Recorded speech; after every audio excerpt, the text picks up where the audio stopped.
Estamos indo, conectando Brasil e Portugal. Meus amigos e amigas, mais um programa Mundo Sem Fronteiras, uma parceria entre Portugal e Brasil pela Rádio Movimento Portugal Online, lá em Lisboa. E hoje é o nosso último programa do ano. Estamos fechando mais um ano. Nós fizemos esse ano e outros anos entrevistas deliciosas e saborosas com gente muitíssimo interessante, pessoas que pensam a cultura, que pensam a política, que pensam a economia, que pensam a saúde, enfim, que pensam todos os polos que estão relacionados com a existência humana.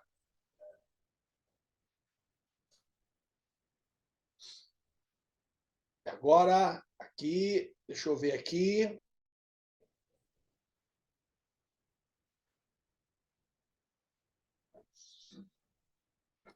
Deixa eu ver aqui.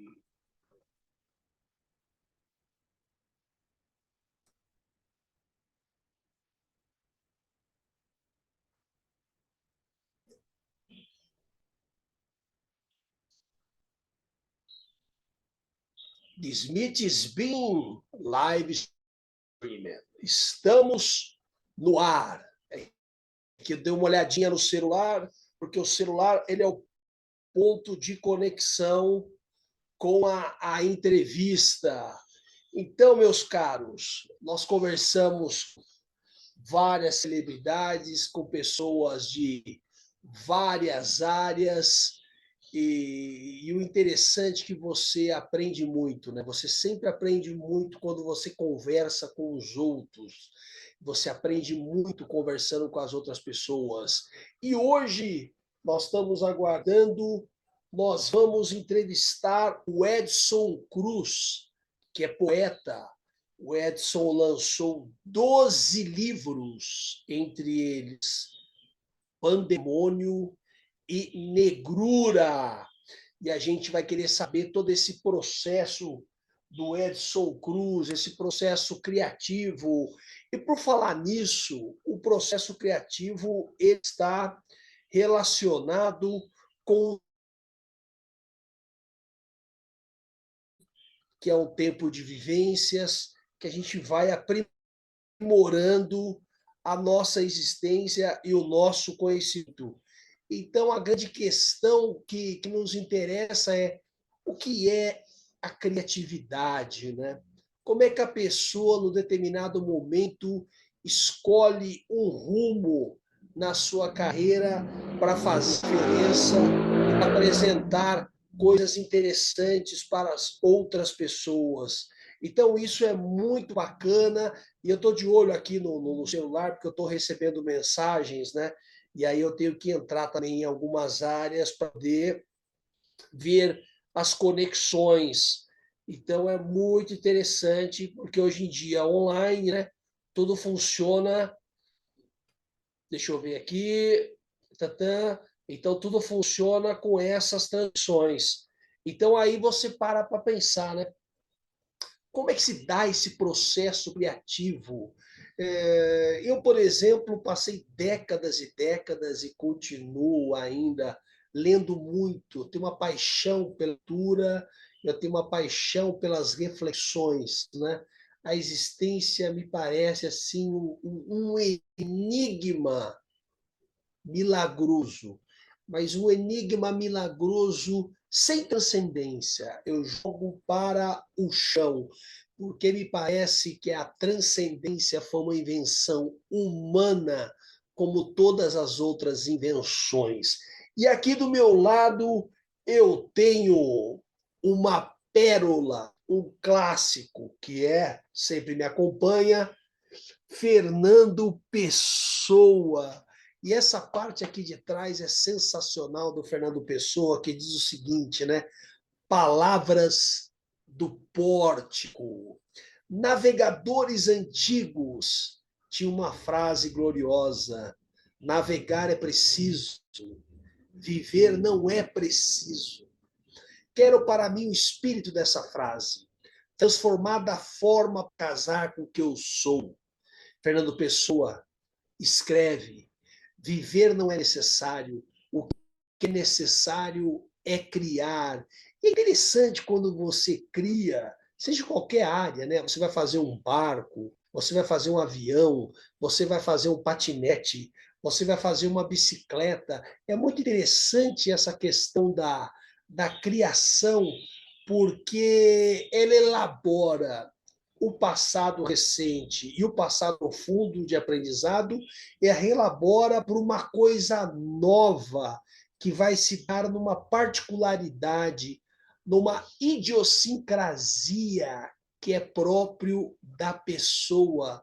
Então, essa questão da atividade é sensacional. Se a gente pegar, por exemplo, a dramaturgia, as peças de teatro, pegarem William Shakespeare, pegar Goethe, Fausto, Mefistófeles, inclusive está cheio de Mefistófeles pelo planeta que estão fazendo guerras, criando problemas horrorosos. Nós temos agora essa guerra da Rússia e Ucrânia e essa guerra agora Israel, Hamas, que está atingindo o povo palestino, que é de doer o coração, mulheres, crianças, idosos, destruindo seus territórios.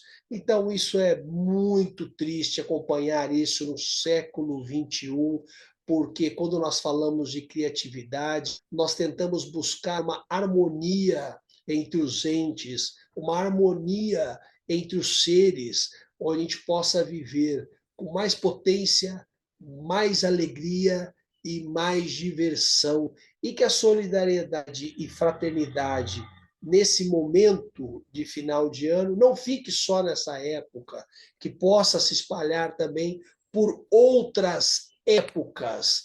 Então, tem aqui um poema também que eu quero ler do que é muito interessante, do Manuel Bandeira, que é um poeta que eu gosto bastante, e o Manuel Bandeira é sensacional, foi um grande poeta, foi um poeta que fez a grande diferença também na história da escrita e da poesia brasileira. E o Manuel Bandeira, já falecido, né, em parceria com Drummond.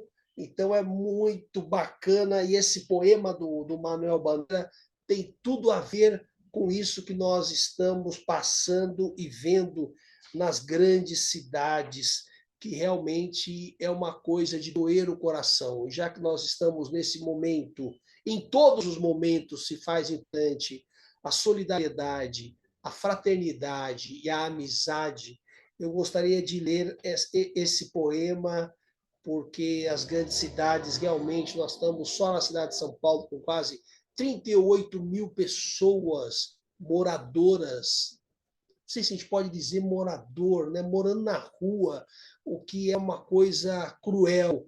Então, esse poema do Manuel Bandeira é sensacional. O bicho, o bicho. Vi ontem um bicho na imundície do pátio, catando comida entre os detritos. Quando achava alguma coisa, não examinava nem cheirava. Engolia com voracidade. O bicho não era um cão, não era um gato, não era um rato.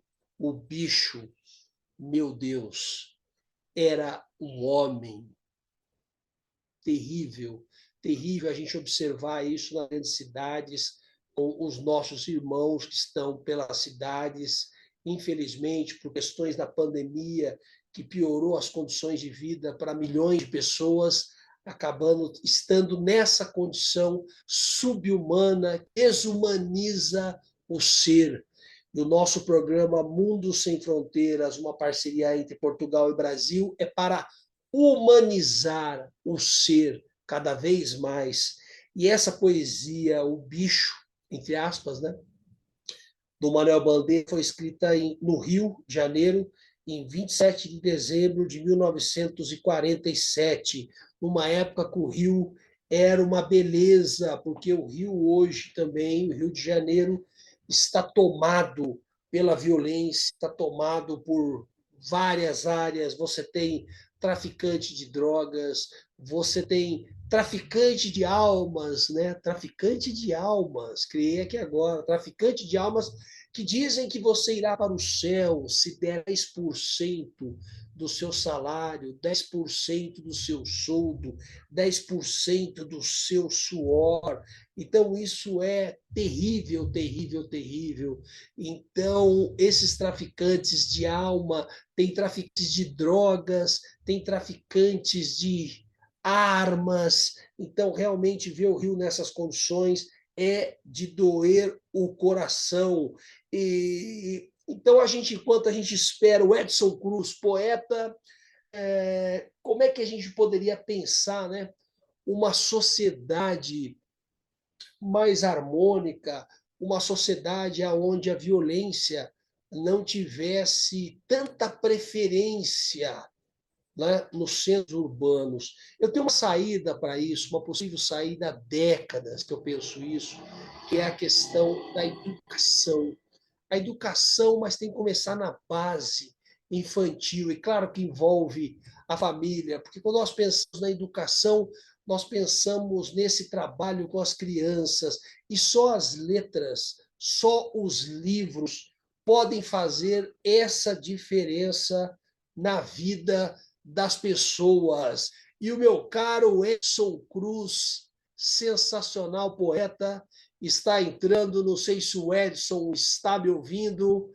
Edson Cruz, meu caro, você me ouve?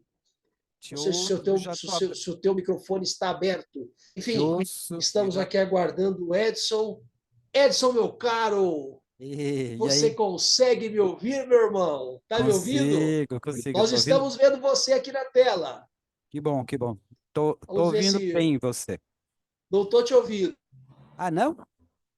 E o Edson tem um trabalho. Não, não estou te ouvindo. Ainda não entrou o som.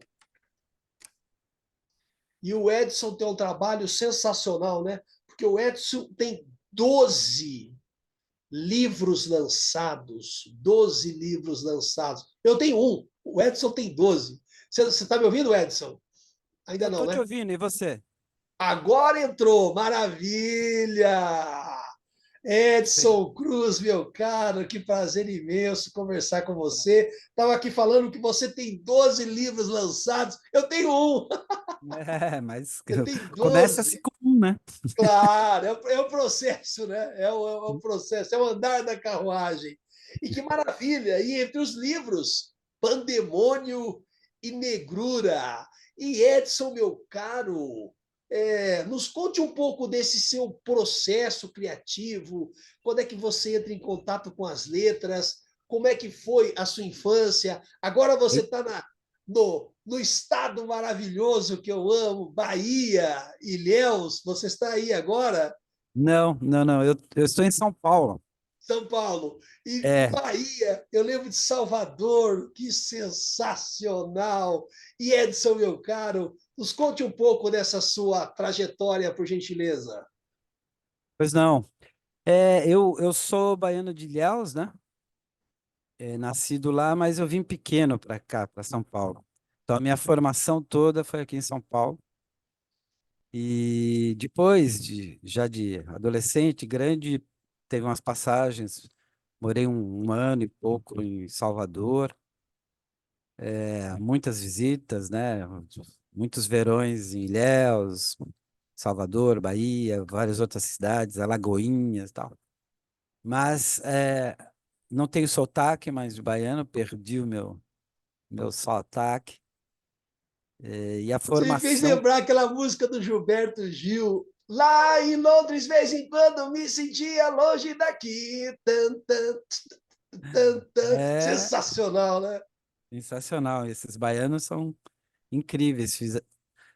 A minha formação também foi ouvindo muita música popular brasileira, e com certeza Gil, Caetano, isso me atraiu também para o violão, né? Fui estudar um pouco de violão, estudei um pouco de guitarra, de música.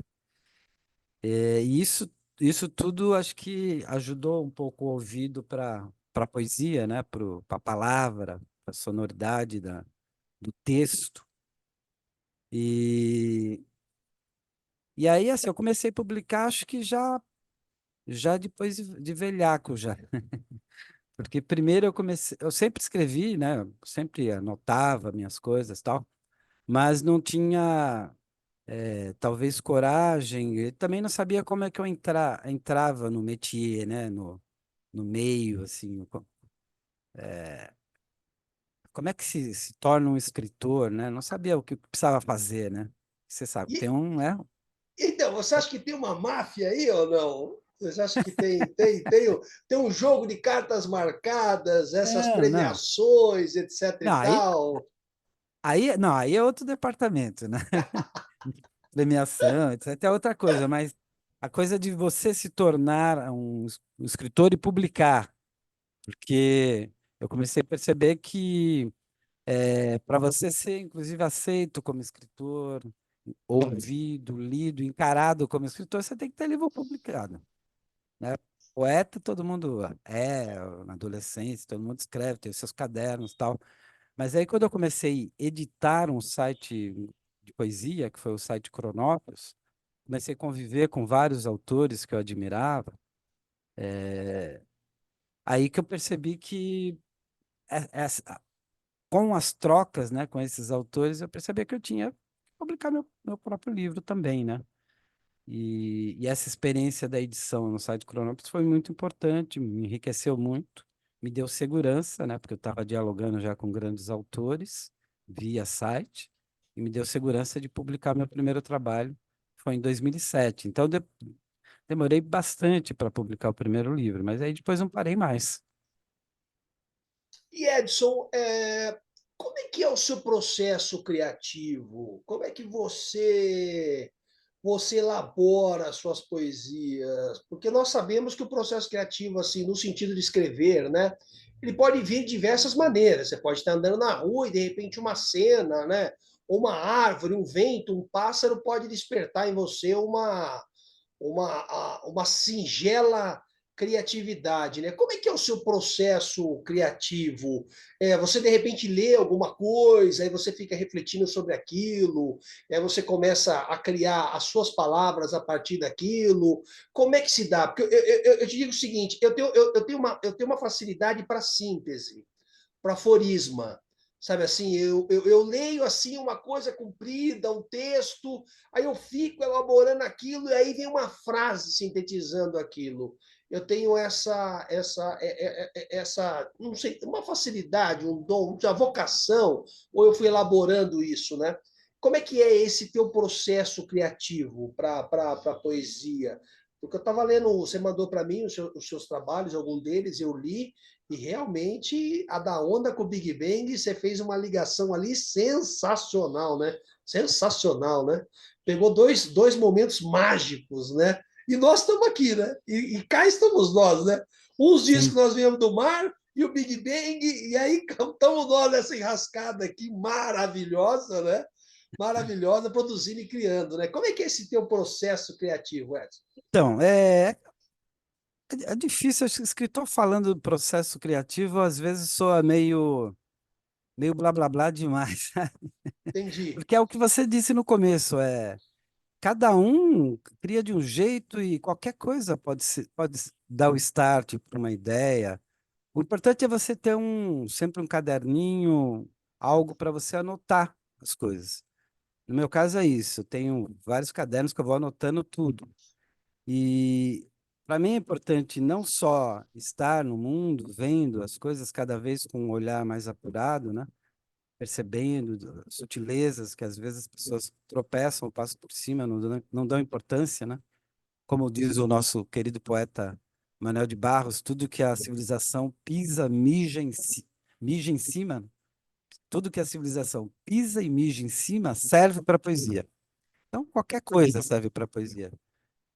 Só que o instante é fugaz, essa percepção, esse insight que você. Então, você precisa anotar e depois tem que trabalhar, retrabalhar. Não acreditar ou não achar que está pronto já a primeira escrita, o primeiro verso. É um trabalho de engenharia, né? De ourives, né? De retrabalhar a linguagem, de buscar a melhor palavra, a sonoridade, ler em voz alta, ver se funciona, se fez o clique, se a caixinha fez o clique no final, né, do poema, não fez, está faltando algo. Então, esse é o trabalho, né? Então, uma coisa é um tema, uma ideia inicial, é uma fagulha, uma centelha poética, o restante é trabalho de apuro, reescrever. Eu também me inspiro muito lendo. Eu acho que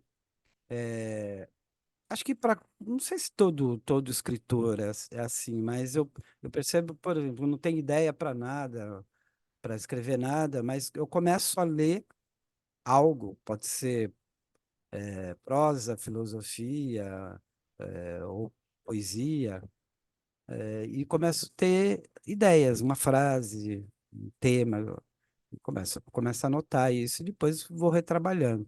Muita coisa vai se perdendo no caminho também, até que eu chego num momento que eu falo, putz, agora eu preciso parar e compreendi isso também, que é bom ter um livro sempre sendo gestado, né? Então, por isso que, embora tendo começado a publicar tarde, eu já tenho 12 livros, porque tive essa percepção, né?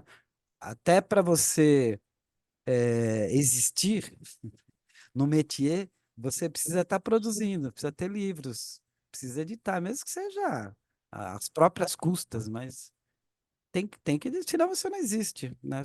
Um autor que não tem livro publicado, ou que não publica 3, 4, 5, 10 anos, ele é esquecido, por mais que a gente tenha alguns casos que são maravilhosos, né? Raduan Assar publicou pouquíssimo, mas já publicou o Must, já, e é estudado, e lido, e reverenciado, e não precisa publicar mais nada, mas nós que Já somos, está no Olimpo, já está já no está no Olimpo dos Olimpo. escritores. Nós somos escritores mortais, pobres, pobres mortais. Temos que publicar, temos que trabalhar, né? É, construir essa possível obra, né? Que não tem nem a E pretensão de chamar de obra. aí, quando a gente pensa, né? Eu estou aqui pensando em dois escritores assim que eu amo de paixão. Um é Jorge Amado, né? Quincas Berro d'Água, eu já li umas 300 vezes, é sensacional. E o Maravilhoso. Machado de Assis, né? O Memórias Póstumas de Brás Cubas, porque devido às tantas tragédias da vida, a gente vai ficando um pouco melancólico, né? E com as coisas que acontecem no mundo também, você vê aí as guerras acontecendo e você assiste isso e você fica perturbado, né? Perturba, porque a gente, no começo do programa, eu estava falando, antes de você entrar no ar, que a gente vai buscando levar criatividade, levar alegria, levar reflexão, levar o lado humano para frente, né? Porque a gente passou aí quase 4 anos passados, né? De uma desumanidade que eu fiquei assustado, né? Politicamente. E quem que são os seus escritores, assim, que você lê? Eu vi que você tem alguns aí para ler ainda, né? Tem alguém assim de cabeceira? Como é que é? Ou não? Caiu na mão, vamos ler, vamos interpretar. Como é que funciona? Você deve receber bastante livro também de autores novos, né? Sim, sim, sim, sim. Por isso que tem a filhinha, né? Lá no É, meu Instagram, eu botei a imagem da filhinha, vai crescendo. é. E, e nem sempre eu consigo ler, assim, tudo, né? Porque é bastante coisa. Embora eu me considere um bom leitor, assim, leio com frequência, então não paro. Quando você vê, né? Eu fiz o balanço esse final de ano, quantos os livros que eu li em 2023, foram bastantes. E é legal, assim, que você olha para trás e fala, nossa, li desde filosofia, poesia, romances e bastante coisa, né? Mas, assim, os livros de cabeceira, para mim, mudam mensalmente, viu? Com- tem as Você é o descobertas, né? fluxo de Heráclito. Vou descobrindo, né? Vários autores. Eu estou numa vibe nos últimos 3 anos de ler a bibliografia vasta, tanto de pensadores quanto de autores negros, ou que tem uma pegada tanto americanos quanto brasileiros, africanos. Isso foi uma busca pessoal, né? Você vai se reconfigurando, reavaliando a sua negritude, a sua negrura, né? Como eu nomeei meu último livro. E isso vai gerando, uma leitura gera outra, né? Puxa outra, porque é muita coisa, né? Muita coisa que foi apagada, muita coisa que a gente não teve acesso, ou que ficou só no âmbito da academia, né? Então, eu sou um leitor voraz no sentido de que eu leio muita coisa que poderia ser acadêmica, considerado mais cabeçuda, assim, precisa, por conta do meu contato, né, com o curso de letras, e agora com o início da pós, em escrita literária, então tem bastante coisa. Como eu leio poesia, os críticos de poesia, eu adoro ler textos, livros de críticos que pensam, né, a literatura, e às vezes são leituras densas, né, que exigem tempo, maturação, tal. E ao mesmo tempo eu sou um leitor que não. Eu sempre fui assim, né? Eu lembro que os amigos chegavam eh, na, no meu quarto, na minha biblioteca, e falavam: pô, você tem um livro. Quase todos os seus livros estão marcados assim. Você parou num lugar e não foi adiante, tem a marquinha. Eu sou um leitor assim. Eu acho que a gente tem que ler. Agora, claro que eu aprendi a fazer leituras sistemáticas, né? Justamente devo isso ao curso de letras, foi importantíssimo, né? Aprendi até a fazer fichamentos, então é algo que eu venho fazendo, que é muito bom, né? Porque um livro que você leu há 5 anos atrás, se você tem o fichamento, você vai lá, você recupera, você não precisa ler o livro de novo, se você fez um bom fichamento, né? Isso parece uma coisa antiga, né? A gente que também está na era do computador, fala, Então, e cara, tá você falando lê isso? coisas no computador? Você lê, porque tem bastante Leio, teses, doutorado, leio, pós-doutorado, que são leio publicados bastante. também das grandes universidades, né? Leio bastante temas que me interessam, por exemplo, agora eu estou numa pesquisa sobre Belo Monte ou Canudos e tudo que girou em torno da pós-república, aquele período, né, pós-republicano, para um Antônio projeto. Conselheiro, Antônio sensacional, né? Conselheiro, Messianismo do Brasil, a É, pós-república. Então, estou Euclides achando. também, né? Euclides da Cunha, que vai lá até para criticar o movimento, quando chega lá, fala, poxa, é sensacional, né? Então, ele reconhece o valor, né, do sertanejo e daquele movimento, né? Ele foi como um republicano para dar a voz, né, o olhar do republicano, mas ele se transformou nesse processo, né? Tem algumas limitações, né? Isso que estou estudando e lendo agora, né?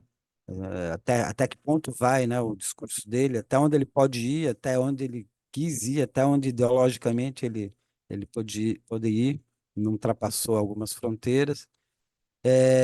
Mas aí eu tenho achado muitos textos, né? Tem muitos artigos, tem teses brilhantes, muita coisa que a gente deixa passar batido, porque talvez não sejam publicados em grandes editoras, mas em grandes editoras também tem muita coisa que a gente não lê, né? E É, o Antônio Cândido também é sensacional, né? É um medalhão brasileiro, né? Antônio Cândido Como é que você vê? é o feijão com arroz, né? Da, É, da crítica literária é o brasileira. Feijão, básico, né? É, feijão com tem que arroz é passar, né? essencial, né? É, É tem que passar por essencial. ele, tem que passar por ele. Tem que lê-lo, tem que lê-lo. É, Mas a gente tem que ir além dele, né? claro, claro. Temos que ir além dele e é esse movimento que eu tenho nos últimos 5 anos feito. lendo autores que vão além do olhar acadêmico da USP, por exemplo.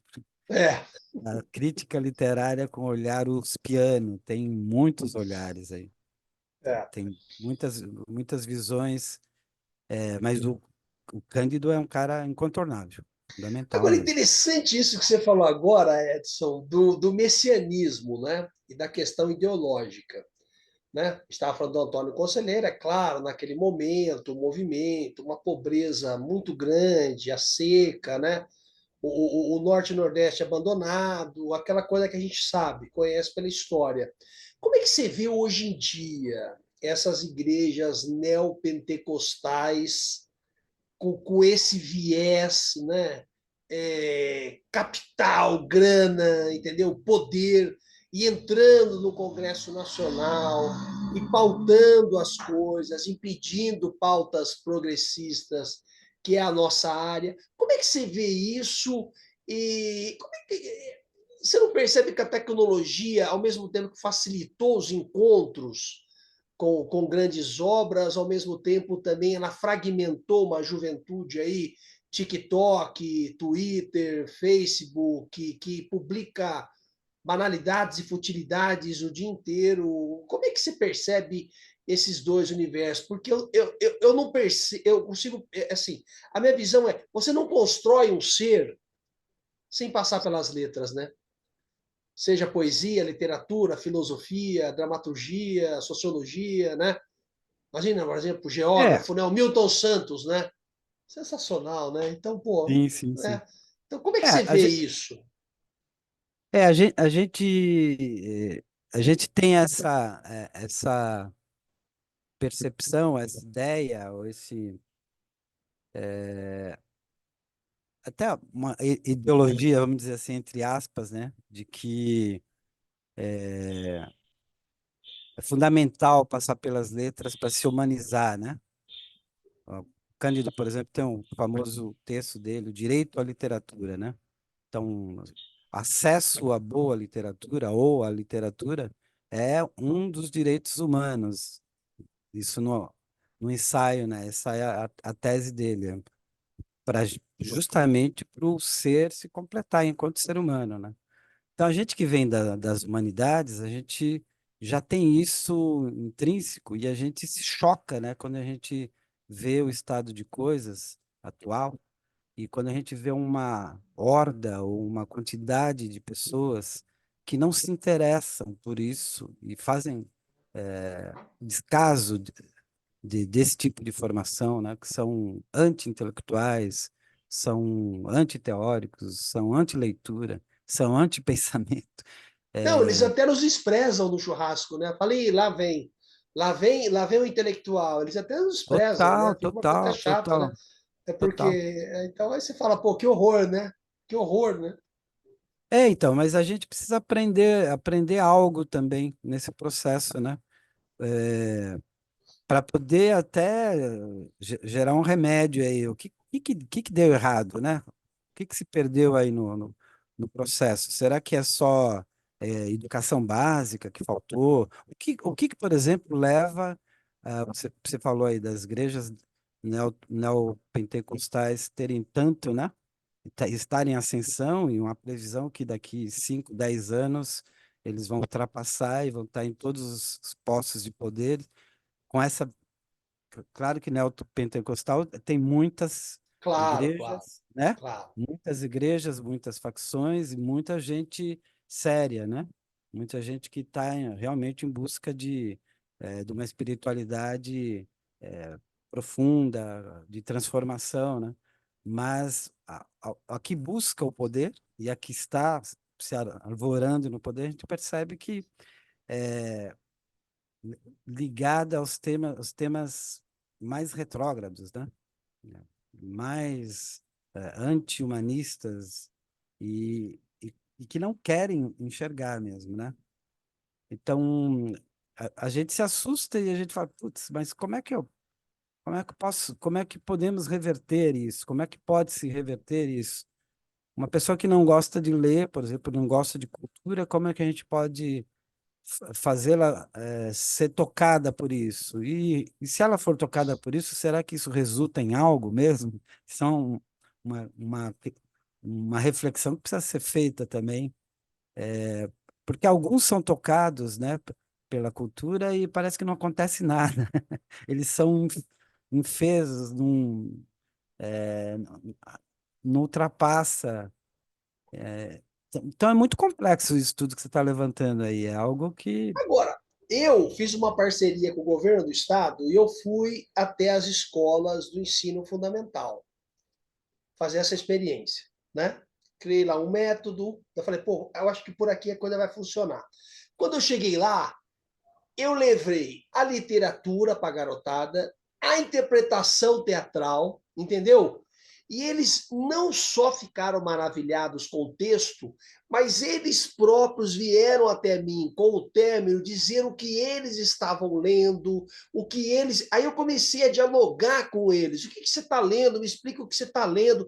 Então você ativa certas zonas no cérebro deles de funcionamento, de criatividade, e eles vão ficando estimulados, estimulados. Então eu pensei o seguinte: se aquilo fosse provocado mais neles, eles criariam esse hábito da leitura. Por quê? Mas você tem que entrar dentro do universo da criança, entendeu? Aquilo que ela gosta de fazer. Então, eu acho que é aí que é a grande sacada. Ele vai, aí você vai fazer uma redação sobre isso que você está lendo, né? Vai colocar com as suas palavras. Então, você tem que provocar, entrar no universo dele e, ao mesmo tempo, puxar esse conteúdo para poder acender essas luzes, porque foi assim, de 100%, foi unânime, inclusive tinha um garoto autista que queriam tirar da sala, falei, não, não, não, não, pode deixar aí, não, mas ele vai atrapalhar, não vai atrapalhar, não vai, pode deixar que não vai atrapalhar. E não atrapalhou, foi sensacional. Então, eu acho que essas são as grandes questões, porque se você não trabalhar isso, fica difícil, né? Porque aí a garotada... Aí aquilo que o Freud falou, do 0 aos 13, passou, você não pega mais, né? Então, se você não Então, estimular a leitura, vai ficar difícil, né? Porque. é, exatamente. E aí entra na segunda questão, a colocação sua, né, em relação às redes sociais, o TikTok. A gente está perdendo para.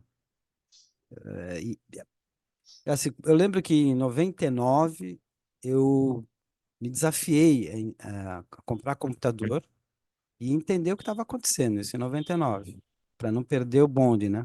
Mas eu já era velhaco também, ou seja, já não era da geração digital. Eu sou da geração analógica, do livro, livro impresso. Mas eu me desafiei a entrar nesse universo, criei um site, criei blog, dialoguei com esse universo. Isso ampliou sobremaneira a minha forma de Claro, ver o mundo, né? De, de me conectar, né, com os saberes. Isso foi muito rápido. Só que a coisa é exponencial, né? Eu vejo meus filhos, eles estão, se final de semana, para eles bobear, eles ficam 18 horas à frente do celular ou do computador, jogando, ou vendo rapidamente vídeos curtos, né? Jogadas de basquetebol, música, TikTok, é o dia todo isso. Então é uma briga, assim, uma batalha que parece que a gente está perdendo, cara. Sendo bem sincero. É, no, o lado vendo, puxando para um olhar mais positivo, o que a gente pode fazer, e, e a gente vem fazendo, né, os trancos e os barrancos, é criar conteúdos que sejam mais interessantes para essa moçada também. Trazê-los, talvez, para a criação de conteúdos que sejam mais interessantes. E, ao mesmo tempo, a gente tirar um pouco eles dessa espacialidade do espaço virtual, né? Então, caminhar mais, viajar mais, jogar mais esportes que exijam que você saia, ar livre. A gente tem que criar estratégias, ao mesmo tempo dialogar mais com eles, né? ou compartilhar o que eles estão assistindo, se esforçar de assistir junto, fazer comentários, Isso é comentários importante. críticos, comentários críticos. Ó, mas isso aí não tem isso. É o que eu busco fazer quando eles me dão chance também, porque às vezes eles não querem. Vem aqui, me interromper, seu velho, né? Você não É, entende você não entende porque o que a minha é, geração está falando. porque é complicado isso, né? Eu não sei qual a sua idade, eu tenho 51, né? Agora em março vai entrar o ano, eu vou fazer 52. Mas você vê a questão dos fake news, né? Eu e você olhamos uma publicação, já matamos a charada. Pô, isso aqui é fake news, né? Mas uma Nem pessoa sempre, que cara. não, claro, tem algumas que são bem elaboradas, mas daí a gente vai pesquisar, etc e tal, né? Se aquilo é uma matéria, se aquilo de fato tem fundamento, coisa e tal. Mas às vezes você observa as coisas, você percebe que uma parte que não passou pela literatura, pelas letras e etc e tal, pela leitura, né? Acaba não tendo esse acesso, né? Ele vê aquilo e acredita que aquilo é verdade. Inclusive as gerações que hoje em dia estão com 65, 70 anos, entendeu? Sim, sim. Não, tá publicado, é verdade. É, Então é louco isso. E as pessoas vão muito. compartilhando aquilo, né? E a Isso é gente um está treinamento. É e um, a gente tá entre algoritmos, né? Quer sim. dizer, é algoritmos comandando o jogo. Como é que você vê essa coisa de cinco empresas, através do algoritmo, comandando o jogo? Isso é perigosíssimo, porque Ah, isso é isso pior que o fascismo, né? Porque o cara pode manipular a informação que ele quer que você vai receber, né? E já pode manipula, não. né? Se Já eu vou lá ver manipula, pode Machado de não. Assis, aparecem as coisas relacionadas. Vou ver um tênis, aparecem as coisas, uma viagem, aparecem as coisas, um restaurante, um vinho, etc e tal, né? Sim, Então sim. Nós já tudo, estamos imersos. é um mundo cada vez mais administrado, né? Como é que você Isso, o mundo, percebe isso aí, desses algoritmos aí no jogo? isso é um mundo administrado mesmo, totalmente administrado, que a gente está imerso o tempo todo nisso. E a coisa é tão, como mexe com o cognitivo, o nosso cognitivo, né? Vai se transformando aos poucos e cria gestos, inclusive, a gente vai entrando nessa onda, porque é tudo muito rápido, né? Então, você meio que fica viciado, né? A gente é viciado em informação rápida, imagens, sons, a gente é viciado na lacração, né? Coisa que tem que ser rápido, tem que entender rápido, tem que rir rápido e já passa para a próxima. Isso é complexo, é uma arapuca, talvez seja a coisa mais difícil que o ser humano, que a humanidade, na sua história, se deparou e está se deparando.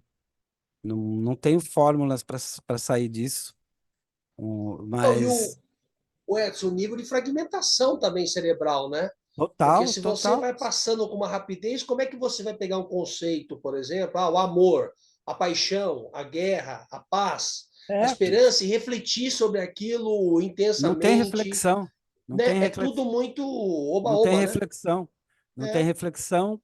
Como não tem reflexão e não tem esse tempo para maturação, não tem conclusão. Como não tem conclusão, você não apreende essencialmente nada. Essa é a sociedade, como a sociedade do cansaço, né? Que esse filósofo coreano que escreve em alemão diz, o Byung-Chul Han, que é incrível. Ele vem mapeando isso, Will, que acontece mesmo. A gente está imerso disso. Então, para o que ele propõe, o que eu acho que a gente, com uma prática, por exemplo, a prática budista que eu faço, me traz um pouco para isso. Quem pratica o Zen budismo também, a desacelerar, né? É ter um tempo maior de contemplação, de maturação, para poder ter a devida conclusão do processo e aí você poder para outra coisa. Mas isso a nossa faixa etária consegue, com esforço, né, fazer isso. Mas a faixa etária dos meus filhos, 14 anos, 15 anos, eles não querem isso.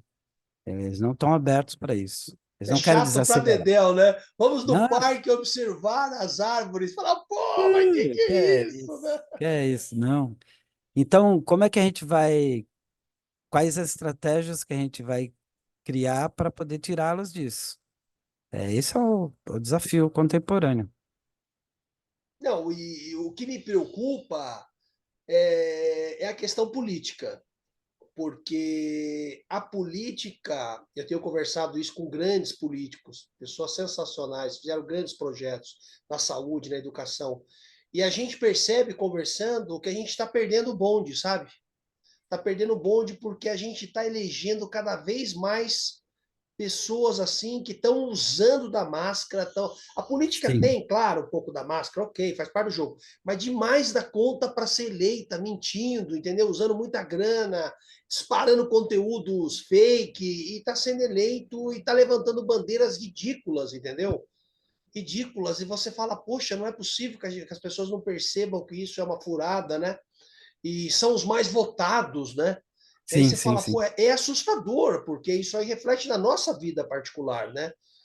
Quando a gente vai Total. no posto de saúde, quando a gente vai no hospital, quando a gente vai andar na rua, segurança, na educação, na cultura, tudo isso começa a ficar um negócio complicado, né? Então, é o mundo é um mundo frenético, né? Acelerado. E eu não sei se o cérebro comporta isso. Talvez aí eu refletindo aqui, assim, a toque de caixa, aí vem o cansaço, né? Porque as Total é pessoas isso. ficam nesse universo todo, aí você chega para a pessoa e fala assim, para o meu sobrinho, o que, que você viu aí? Eu não sei, estou passando aqui há 5 horas É, as imagens. Mas não parou exato. em nada. 5 horas nos vídeos de 10, 15 segundos? Pô, mas, meu, Então, o tempo, isso já, o tempo é precioso, né? sim, sim. Não, isso gera psicopatologias mesmo, né? É isso que ele descreve. Então, as doenças contemporâneas estão conectadas com isso, né? Depressão, falta de vontade, a, a percepção enviesada do tempo, as pessoas não têm mais a percepção do aqui e agora, o que precisa ser feito agora, nesse instante. É complexo. Eu acho que tem duas coisas. Do nosso campo das letras, para quem já está conectado, porque é difícil trazer a pessoa que não está conectada nisso. Mas para quem já está conectado, o desafio de ler, por exemplo, poesia é interessante. Porque dentro do mundo das letras, a poesia é um nicho também, que pouca gente lê com fruição, porque ela exige exatamente um outro tempo de fruição. Um poema exige que você fique com ele, releia. Ele é anticapital, é antiliberal, é anti-movimento contemporâneo das sociedades de massa. Um poema é tudo isso, ele é anti tudo isso. Ele faz você rever, reavaliar o tempo, a conexão com as coisas. Os bons poemas, os poemas modelares. Então, dentro de quem está conectado com o mundo das letras, eu sugiro ler mais poesia, boa poesia. E para quem não está conectado com o mundo das letras, eu sugiro uma prática religiosa efetiva, porque uma boa prática, por exemplo, uma prática budista, uma prática de uma religião que realmente seja uma grande religião, né? Islamismo, as grandes, ou mesmo o catolicismo, mas o catolicismo lá dos primórdios, né, voltando realmente ao que está no Novo Testamento, ao Lê Santo texto Agostinho. de Santo Agostinho, o que Cristo realmente quis dizer, o que ele fez, como ele agiu, tentar botar isso na sua vida, se conectar a isso no seu dia a dia. Isso faz toda a diferença. E é um trabalho contra tudo que está aí e que nos leva ao abismo, cada vez mais ao abismo. Então, uma prática religiosa séria, disciplinada, é importante. Ou quem não tem conexão nenhuma com a religião e não quer ter essa conexão, leia filosofia, bons filósofos, faça imersão com filósofos. pegue, sei lá, um livro do Aristóteles, é uma coisa cabeçuda mesmo, e fique 6 meses lendo até entender, trocando com amigos que já leram, que sabem, ou faça um curso com um bom professor. Busque outras alternativas para você não ser engolido pelo sistema, porque é cruel. Porque tem amigos que eu me divirto, né? Que eles são antimarxistas, né? Fazem críticas, né? Nós estamos vivendo o marxismo cultural. Eu falo, onde está esse marxismo cultural que você está falando? Para começar, que obra que você leu do Marx para a gente já começar o debate e começar a elaborar os conceitos? O cara não leu, fala que nós estamos no marxismo cultural, Não tem ideia, né? engoliu o que um outro disse, né? E é um grande pensador, né? Um grande pensador que faz uma análise histórica do capital sensacional, né? E mostra as nossas alienações, né? Porque todos nós temos as nossas alienações, né? Porque se a gente observar o ritmo frenético de São Paulo, das pessoas que acordam de manhã, pegam a CPTM, pegam o metrô, pegam o ônibus, vai trabalhar, volta, aí poderia jogar aquela frase do Camus, né? Do existencialista francês, né? Quando a pessoa para de noite e fala, por que eu estou fazendo tudo isso? Aí começou o problema dela, né? Ou a solução, né? Eu acho que é a solução. Então, estão robotizadas, né? Em Sim. sistemas cada vez mais precários de transporte. E eu acho que tudo isso vai desumanizando, né?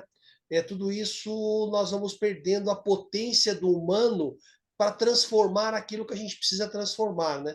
Então é complexo, né? A solução assim que eu vejo é no fundamental com a garotada e trabalhar ali para criar um ser livre e responsável no futuro, mas muito complexo, né? É É, muito complexo, né? é porque tem Porque os. você tem crime organizado, você tem tanta coisa que está crescendo, né? E a Não, juventude quer o tênis, quer a moto, quer o carro, sim, ela quer o sim. status, né? Não, e o próprio sistema educacional está contaminado, né? Ele está no, né? Ele tá formatado de um jeito que ele trabalha para o capital, ele trabalha para o empreendedorismo. Então, mesmo você como professor individual que tenha saca e sabe o que pode fazer, você tem os seus limites, né? Você tem uma coordenadora, você tem que prestar contas, você tem as disciplinas que precisa ser dada, MEC, É é monitorado. monitorado, né? A velha ideologia está lá e as pessoas que são colocadas ali já estão prontas para isso, né? Então tem uma Exatamente. patrulha ideológica, é um negócio horroroso, né? É um negócio É. horroroso, né? E Então, aí você tem o nesse, salário também, tem uma série de você precisa coisas, né? sobreviver, não pode ser mandado embora. Aí você está pego pelo sistema. Quer dizer, Mas dentro disso, tem um aspecto interessante e positivo da web, né? Vamos dizer assim, que apesar de todos os algoritmos, tudo como o sistema vem se apropriando da web, né? Para mercadoria, né? Para lucro, ainda é um espaço, mesmo que esteja dentro do Google, YouTube, que tem ainda as propagandas, que tem não sei o quê, é um espaço que você pode produzir outros conteúdos, né? Isso é interessante. Ainda tem uma possível liberdade de conteúdos que eu não sei até quando isso vai continuar, mas aí a gente pode fazer um papo como esse, por exemplo. Aí você joga no Facebook, muita gente vai ouvir, talvez ouça algo que não esperava, houve uma referência que vai atrás. É trabalho de formiguinha, né? Mas a web tem esse lado positivo também, né? porque é uma provocação, né? E às vezes numa frase do que eu ou você a gente diz aqui pode ligar, né, no cérebro da pessoa uma provocação, né? Fala, pô, esses caras estão me dizendo algo bastante interessante, né? Então Sim, acho que esse é o caminho, né? Edson Cruz, meu caro, o nosso tempo já voa. foi, né? O sério tempo, o sério tempo. E aí, você quer considerações finais? Aonde o pessoal acha você nas redes? Os livros estão aonde? Como é que funciona? Bom, os 3 últimos livros dá para ser encomendado na Amazon, né? É só jogar o meu nome lá, vem vários livros. O, quer dizer, quase todos os livros você pode buscar na Amazon. Os três últimos que eu lancei pela Cotter Editorial, podem entrar no site da Cotter, jogar Edson Cruz, vem o Pandemônio, tem o Fibonacci Blues, que é uma novela fractal, e vem o Negrura.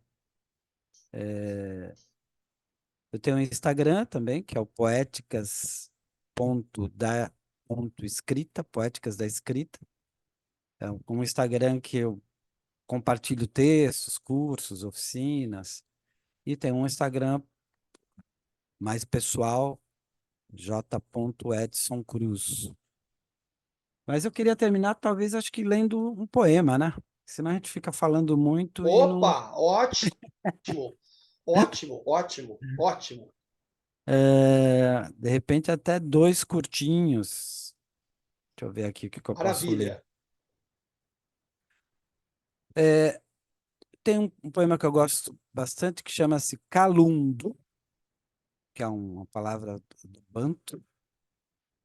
E o poema diz assim: Eu não falo inglês, língua de bárbaros sem esperança, nem esperanto, língua sem alma, impossível canto.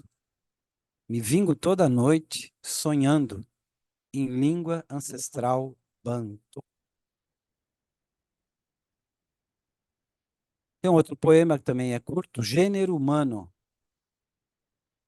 Homem explorando homem, branco explorando preto, preto explorando preta, preta explorada por todos, todos explorando todes.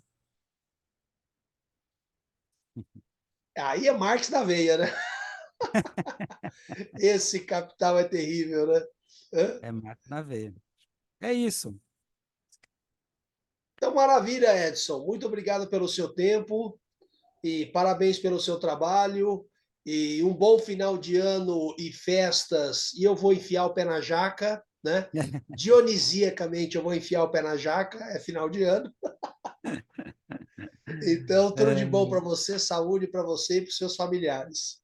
obrigado, Alexandre. Obrigado pelo convite. Estamos juntos aí, tá bom? Abração, tudo de bom.